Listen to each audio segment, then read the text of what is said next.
in the sabi natin you are always into fairness something.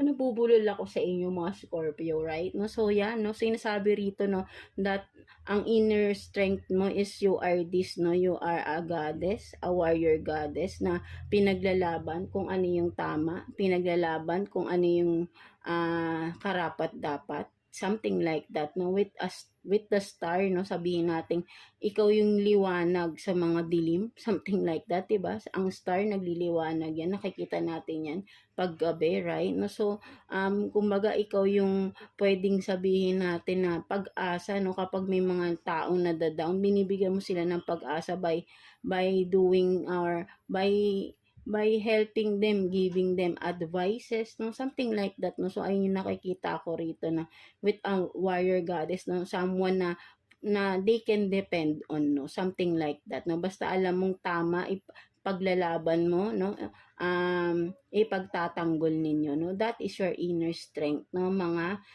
Scorpio natin, right? No, so let's see what are the possible challenges na paparating sa inyo mga Scorpio natin. Let's see. Possible challenge na paparating for you, Scorpio. Let's see anong meron. Possible challenge paparating for Scorpio, please. Tingnan natin. So, think before you speak and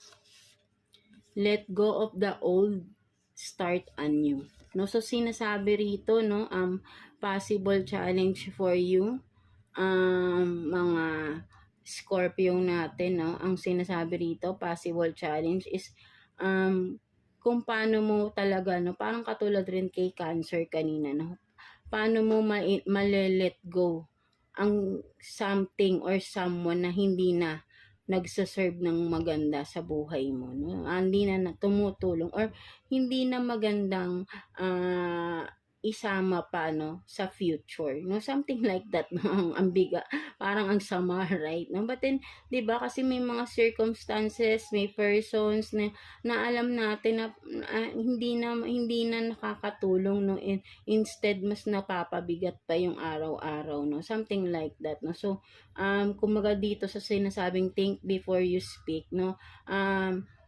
mag-decide ka na, no. Hindi yung puro salita ka ng salita ng kaya mo to, kaya mo yan, but then hindi mo naman siya ginagawa, right? No? Kumbaga bago mo sabihin ng isang bagay, tignan mo muna kung talaga